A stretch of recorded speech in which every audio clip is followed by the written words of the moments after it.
On the one hand, we have what they refer to as Hindu nationalism, and on the other hand, we have Christian nationalism. Now, on social media, we have content creators who are referred to as Hindu nationalists. And then on the other side of the spectrum, we have a massive presence of individuals and organizations who are often described as Christian nationalists.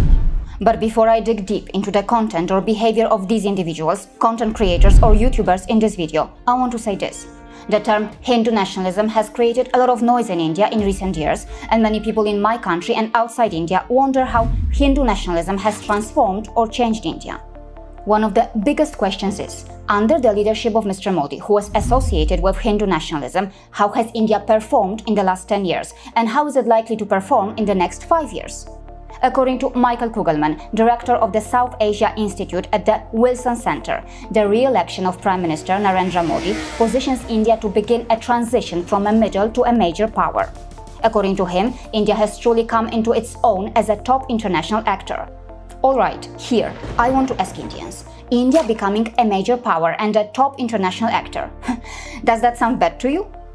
Mr. Kugelman adds, Modi's signature ideology, Hindu nationalism, is about making India stronger abroad, not just at home. Modi also views Hindu nationalism as a soft power tool. He promises to institute a program to highlight Lord Ram's legacy abroad.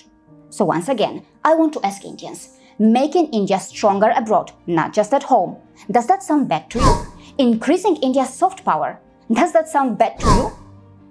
According to Michael Kugelman, Modi has already done much to advance India's global rise. He's gained membership in an array of global forums, from a new Quad arrangement with the US, the UAE and Israel, to the prestigious Missile Technology Control Regime.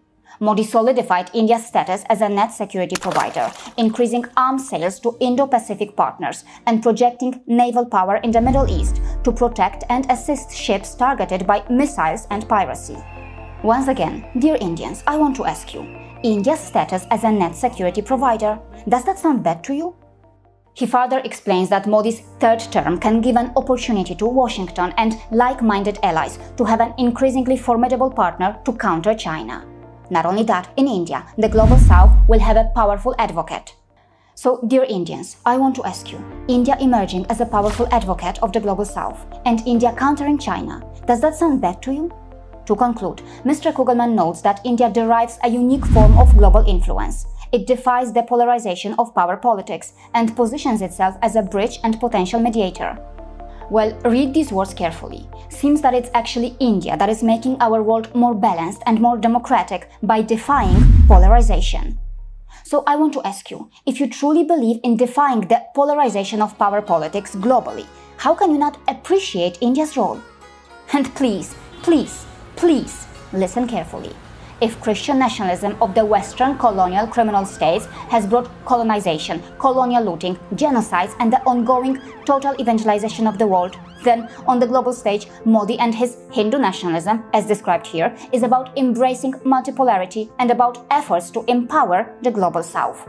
So viewers, answer yourselves. Does empowering the oppressed, downtrodden or weak sound bad to you? If the West cares about Muslims, then why does it sound uncomfortable when India wants to empower the Global South? Millions of Muslims live in the Global South too, right? As observed here, Modi pledges to make India a Vishwaguru, a teacher and leader of the world. During his third term, India may strive to teach the world how a rising power can stay true to its founding foreign policy principle, even while staking out greater leadership in a changing world order. Here, once again, I want to ask Indians something. Your country as a Vishwaguru or Vishwabandhu, does this sound bad to you?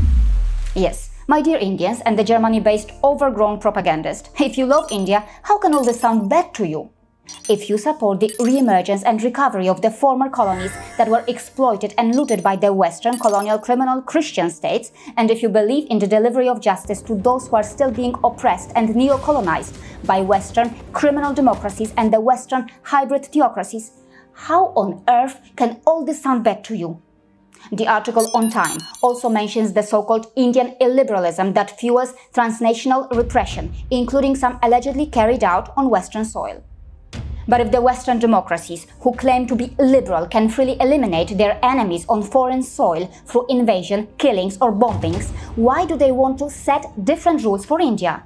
So yes, on the one hand, the greedy West needs India to counter China and to get a slice from India's massive growth story. But then, on the other hand, an independent India's embrace of multipolarity through efforts to empower the global South, in a way, scares the Western colonial criminal states. Perhaps they want their crimes and loot to be hidden, and a powerful India driven by Hindu nationalism can uncover all that. So for the West, it seems that an India that is powerful enough to counter China, but run by a puppet government, would be a better partner. And the Hindu nationalist Modi can't be their puppet, right? So now you see where the problem is. The truth is that only an internally fragile India can become a Western puppet. But what steps can make India internally fragile? Well, some of those steps could be: 1. Manufacture or popularize the so-called brown sahibs in India and abroad, and cunningly use them as Western assets to colonize India ideologically. I explain that here. 2. Destroy India's reputation, destroy Indians' self-confidence to make them emotionally vulnerable, and create political chaos in India by downgrading India in global indexes that use a hollow or twisted methodology. I explain that in these episodes. 3. Support or shelter separatists to use against India if and when required.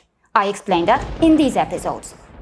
4. Present people like George Soros as a savior or well-wisher of India's political system and use their sophisticated ecosystem to influence Indians. More about George Soros here. 5. Not allowing Hindus to unite by mainstreaming caste politics and further weakening Hindus through the ongoing attempts at the total evangelization of India. I explain that in these episodes. And 6. Use media and academia as a weapon to create self-doubt among Indians and disconnect or weaken their cultural and native roots to create a vacuum that can be later filled by the Western ideologies and the Western commercial monoculture. I explain that in these episodes. So yes, the efforts to make India a Western puppet will continue. But dear Indians, do you really want India to become or behave like South Korea? Yes, it seems clear that the real patriots of India will have to rise to protect their motherland from the Western colonial criminal states and from the overgrown brown sahibs. Our channel, which is based out of India, has been defending India on the global stage. If you want to protect India and participate in our journey to serve Bharat, consider supporting and sharing our work. Moving further, I would like to mention that the effects of Hindu nationalism and Christian nationalism can also be seen on social media.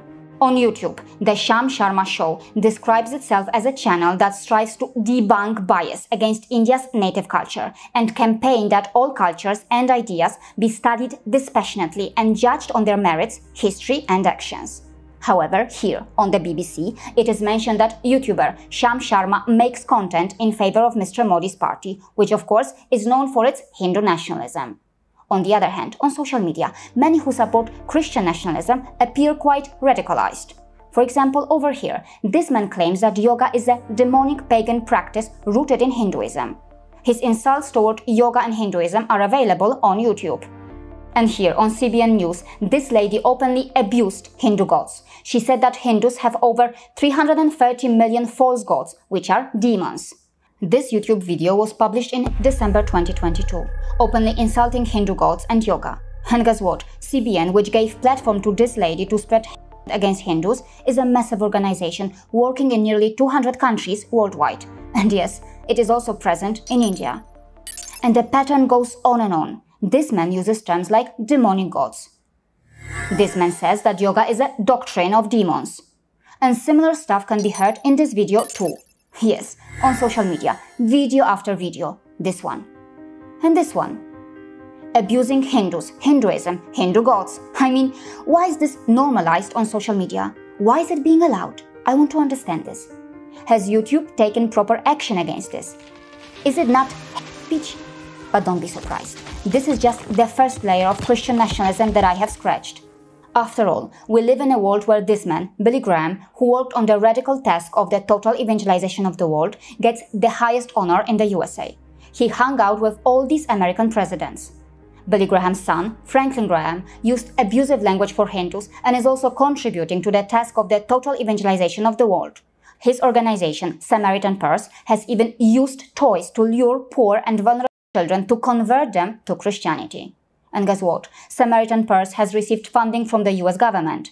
And let me show you how they have managed to fool Indians. According to Google Maps, there is even a Billy Graham Road in India. And now, take a look at this. One of the biggest attempts to spread hate against Hindus and insult Hinduism. The Southern Baptist Convention, which is the largest Protestant church body in the US, released thousands of booklets to distribute in its 40,000 churches with extremely objectionable and Hinduphobic content. The booklet mentioned these words. Listen carefully. More than 900 million people lost in the hopeless darkness of Hinduism, and demonic powers lie behind Hindu gods. The sources that spread the venom against Hindus are right here, thriving on YouTube, thriving at the very top, thriving in churches, and yet no proper action has been taken against them. Because in this global hierarchical system, Hindus seem to be at the bottom and Christians seem to be at the top. I want to ask you, what sounds more liberal and inclusive? When Hindus say Sarve Bhavantu Sukhina, when Hindus say Loka Samasta Sukhino Bhavantu, and when Hindus say Vasudev Kutumbakam, or when these Christians say total evangelization of the world. The irony is that these media outlets are so concerned about Hindu nationalism becoming mainstream, but for hundreds of years, Christian nationalism has been the way of life in the West, and it continues to be even today. Western criminal democracies and Western media sharks, I want to ask you, do you not consider Hindus as equals? Otherwise, if Christian nationalism can be mainstreamed and totally acceptable for you, why not Hindu nationalism? If Christian democracy can be a mainstream political ideology, then why not Hindu democracy? And don't forget that Hindu temples do not control India the way churches control Germany. Yes, viewers, open your eyes. Watch this video to understand that. It is also important to note that many in the West get triggered when democratic India wants to preserve its native, dharmic or Hindu roots. But on the other hand, mainstream political parties in the West openly and proudly follow the political ideology of Christian democracy. Take a look at this name, Christian Democratic Union of Germany. A major player in Germany's politics, Angela Merkel, came from that party.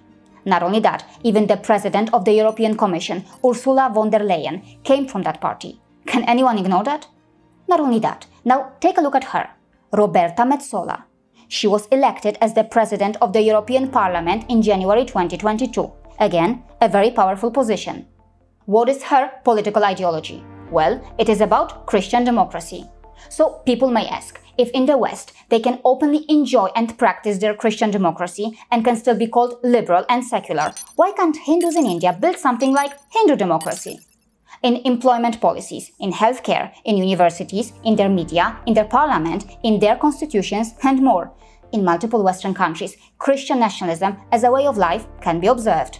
And then they shamelessly try to cover their Christian nationalism by using their soft power and by deceitfully claiming that they believe in inclusivity.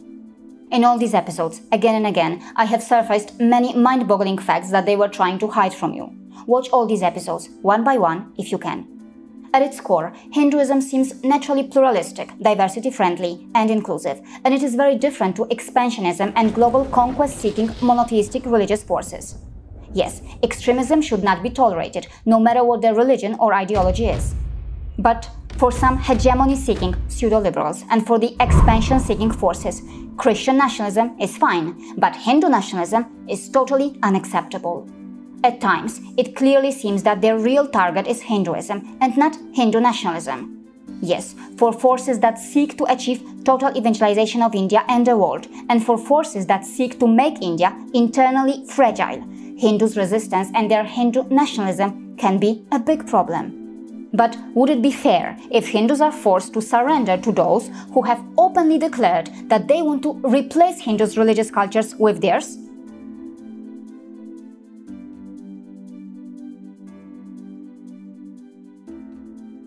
See you again.